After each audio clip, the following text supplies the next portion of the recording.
Yes, everybody, welcome back to the channel. How's it going? Stephen Howson, back with some transfer talk, and I would honestly expect the transfer talk to really start kicking itself into gear now, I would imagine.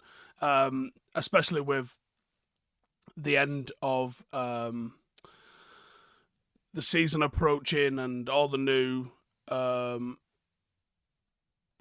new sort of front office kind of getting put into place and all the rest of that sort of stuff. I think there's still a big question mark over, is Erik ten Hag going to be the one that's doing all the transfers?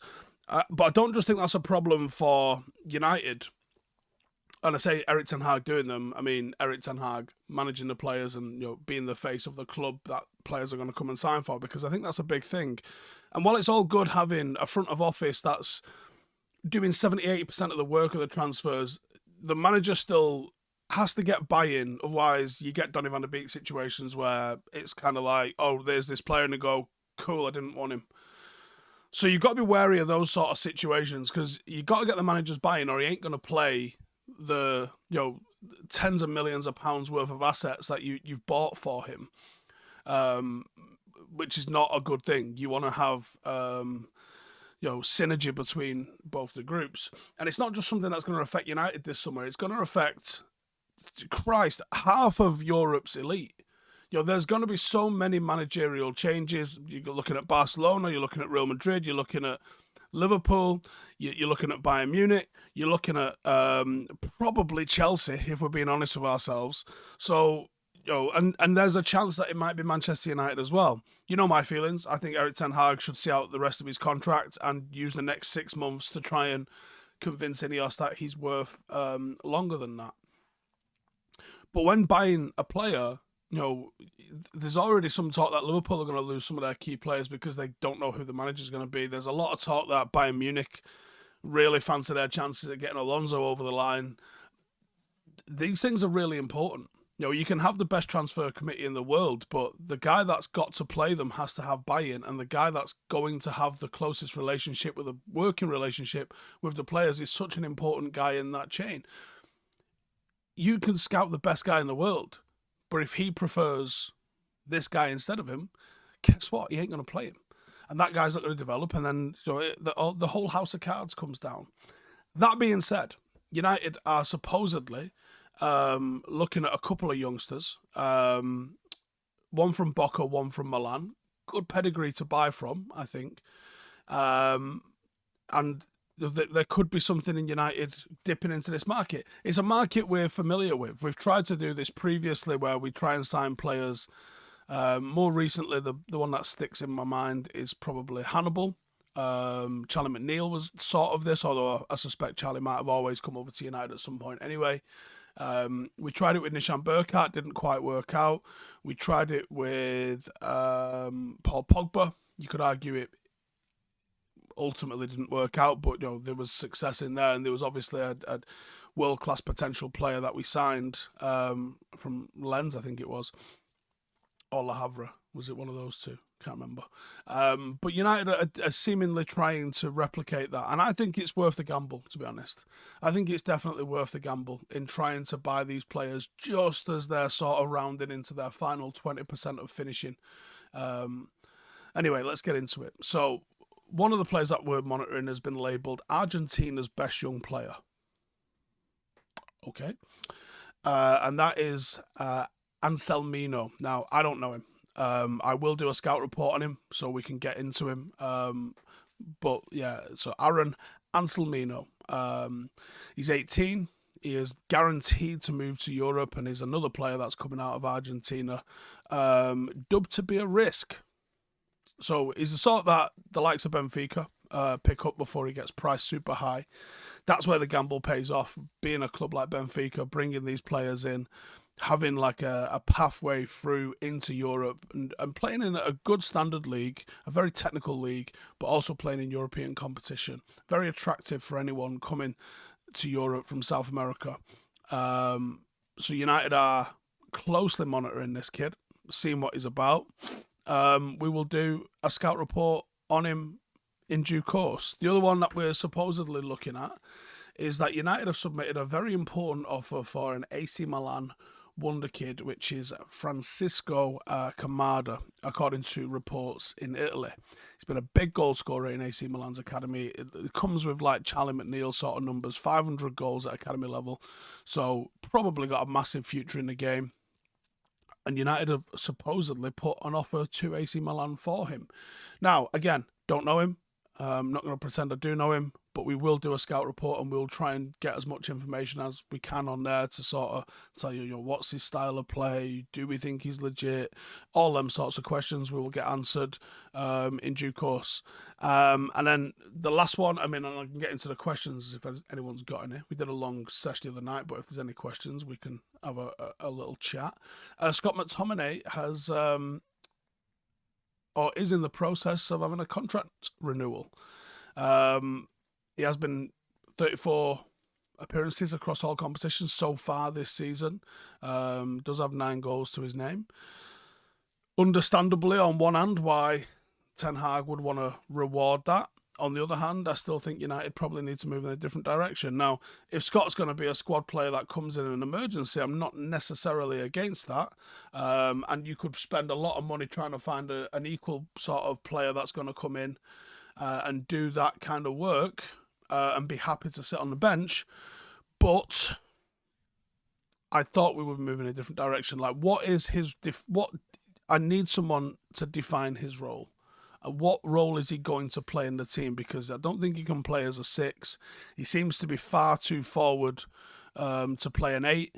He doesn't have the technical ability to play a 10. He isn't a striker. So what is his role? Is it just when it's time to throw the kitchen sink at something, do we wheel out Scott McTominay? Is because he's got this weird knack of being very effective in the final third.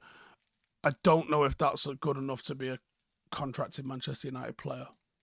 Do you know what I mean? Like, I would rather us define what his role's going to be and see if he fits that. Otherwise, it just doesn't make sense to me. We're going to keep this sort of like special teams player almost. It's a bit of a weird one. IR says, are we going to talk about the fact that Van der Beek has fewer appearances in a Frankfurt shirt than Sir Alex this season? What's going on? Hey, I don't know. I mean, I remember the first season with Donny, and he was always the first sub. To me, he never looked fit enough to play Premier League.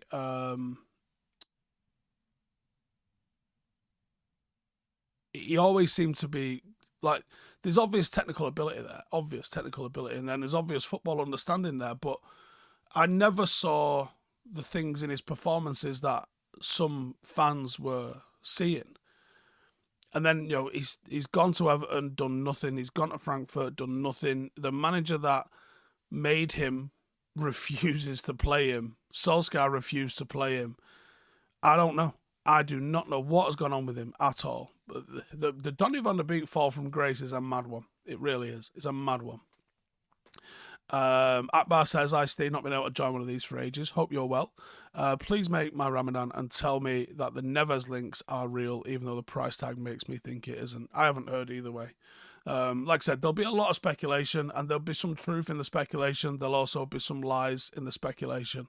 There will be speculation, is the bottom line of this. It is what it is. Chima says, we won't get a better player for 35 million if we sell McTominay. Disagree.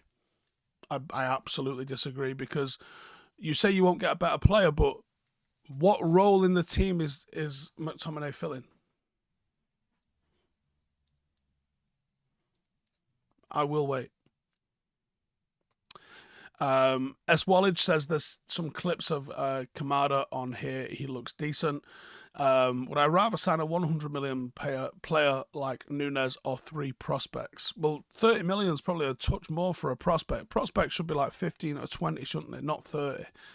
I would rather bolster the squad in as many areas as possible. There's a misconception, scientifically proven. There's a misconception in that games are won by people who make the fewest mistakes. Now, that's something Jose is actually correct on. The way he goes about making the mistakes or forcing the opposition to make mistakes, I don't agree on. Jose says whoever has the ball has fear. I disagree. I think it's better to be in possession and in control and understand what your limitations are and try to be scoring goals, because it's ultimately the scoring of goals. And I think having the ball and trying to force the opposition into defensive errors is a far better, certainly more enjoyable way of playing football than allowing the opposition to have ball and watching them or trying to force them into making a mistake without the ball. Because I think while you've got the ball, well, you're definitely not going to concede. There's always the possibilities of someone just doing a madness and scoring a goal. That can always happen while you've got the ball. I think if you've not got the ball, you're at the whim of that, and you're playing reactive football rather than proactive football. But yeah, ultimately, the science part was you don't improve a team by making the top end of the team better. You improve a team by making the floor of the team higher. So you raise the worst player in your team. You should always look to replace the worst player in your team, not just sign a couple of the best players that you can. Which is the player that's going to make the mistakes, that loses you the game, fuck him off, and get someone in that's more trustworthy, more reliable. And even not necessarily as flamboyant, but someone that is not going to make the same mistakes, because that's how you lose football games. You raise, you could have 10 world-class players, but your left back shit, that's what's going to cost you the game. Right, but you could have like 6 or 7 average players, a couple of world-class players, that team's probably going to outperform. Altered Shapeso says, turns out my second cousin is Manchester City's ex-financial advisor. He's on TalkSport quite regular. We haven't spoken in years, but it was quite a shock. I think you need to go and have a chat with him, brother.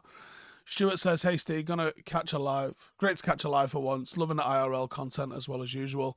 Keep up the work and up the paddock. Cheers, brother. Bernard says, McTominay should be sold. He is not the type of player we need going forward. Kefalia says, Van der Beek is ironically a better second striker than McSauce if you want someone that plays that role with more technical ability. I'm mad in it. Although he still hasn't managed to show. He's almost like unproven theoretical technical ability rather than proven technical ability, I think.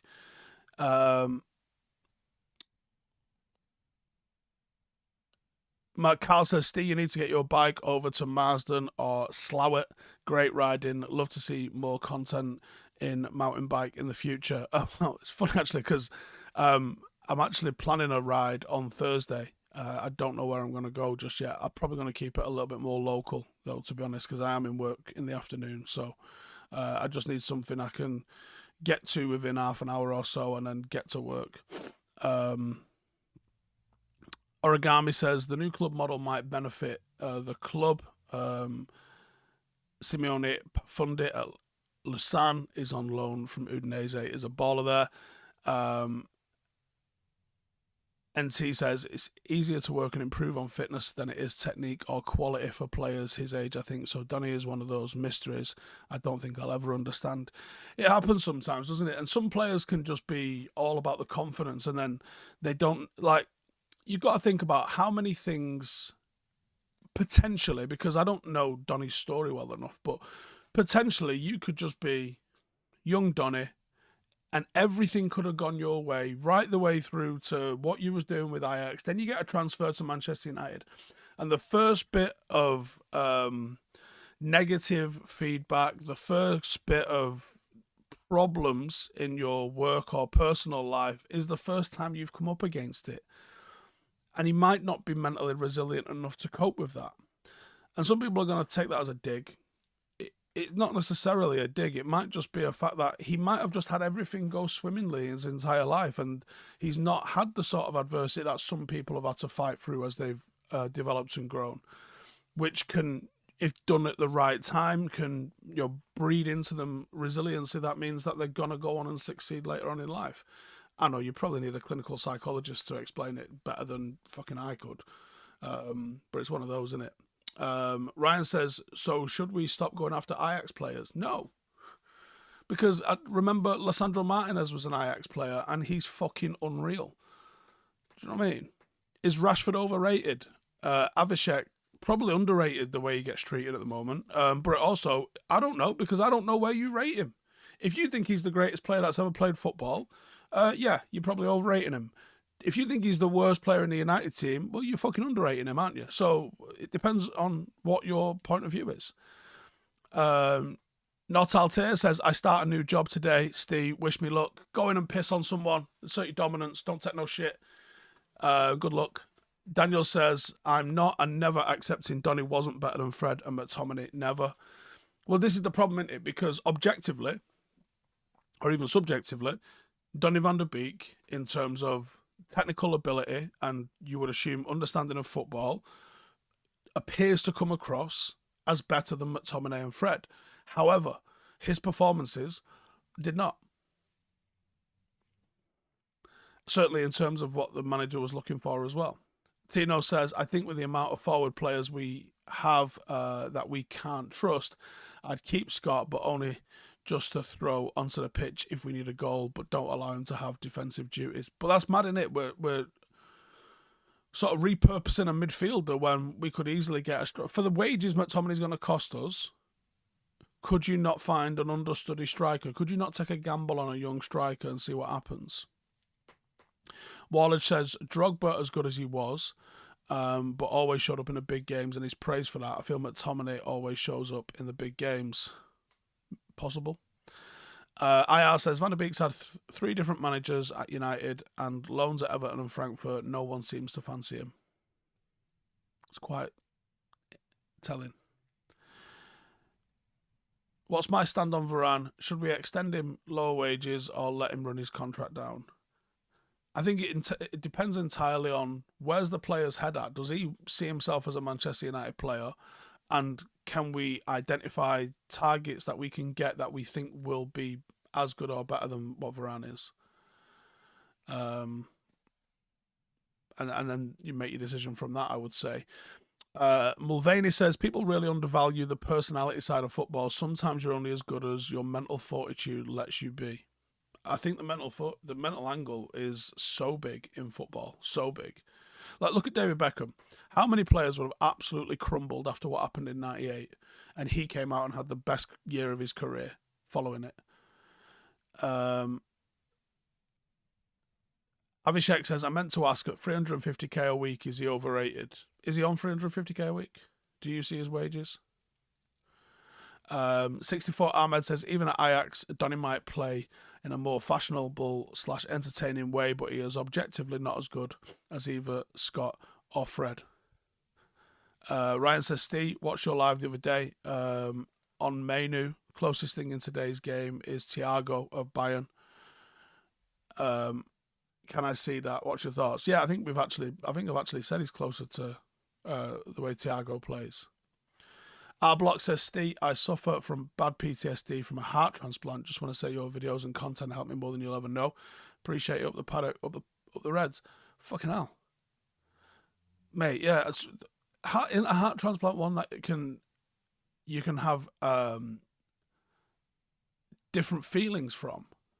Isn't that right? I've read something about, when people have had a heart transplant from someone who, like, I don't know, for example, like fucking loved pineapple, they've suddenly decided that they like pineapple after having it. And then they've found out by speaking to someone's family member, oh yeah, fucking my dad loved pineapple or something like that. Isn't that insane? Well, fair play, mate. That's a fucking big op. Scary op as well. Yeah. Good luck on the recovery from it. Brian says, Donny playing at United reminded me of some kid that won a competition to have a kick about, completely out of his depth. Johnny says, just bumped into Bruno in the Trafford Centre. Nice.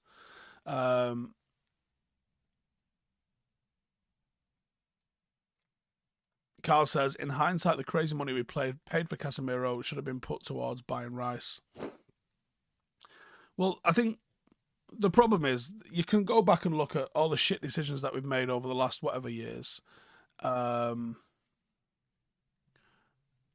it's never ending. It's like a never ending. And they have knock-on consequences as well. So you're right, yeah, because we spent 70 million on Casemiro, who's probably, even if you sold him, are you getting anything for him?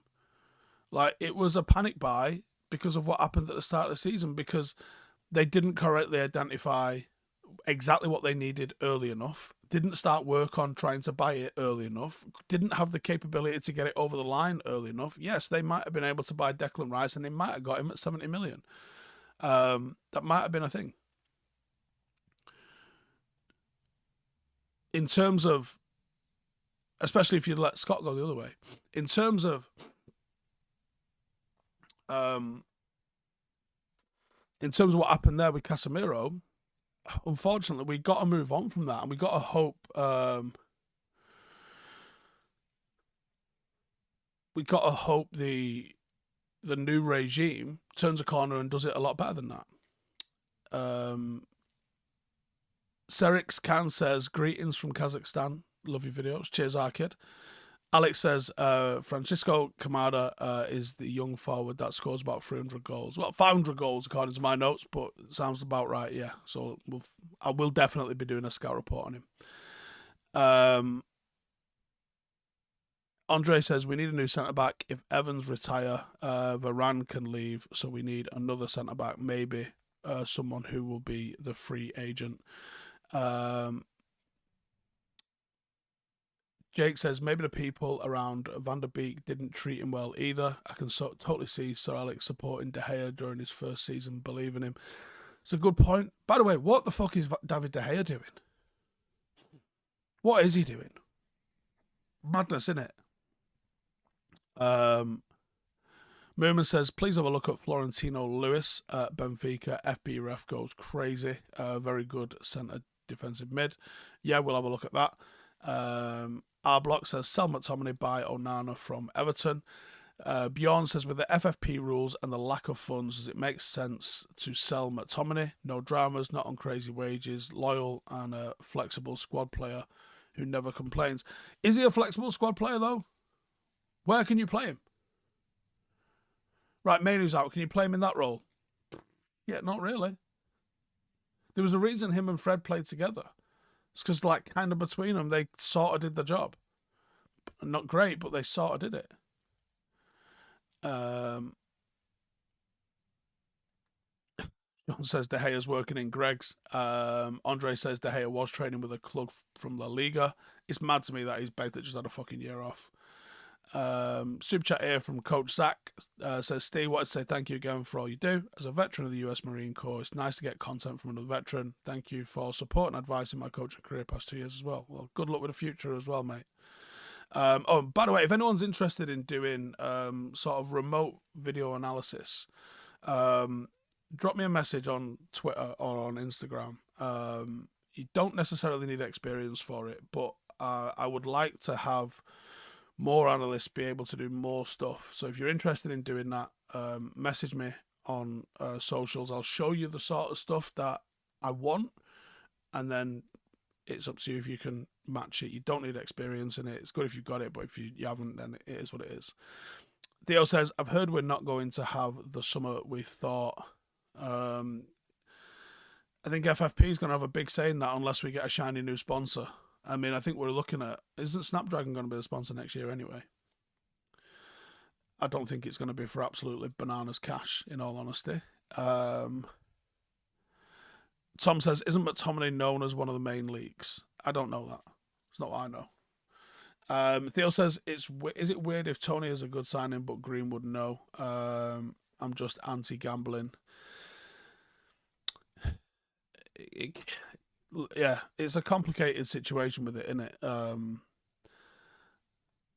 But I guess he's served his ban and that's that, I guess. Still not a good look for sponsors, I agree. It's mental that you've got a guy that's banned, but the shirt that he plays in is literally sponsored by a betting company.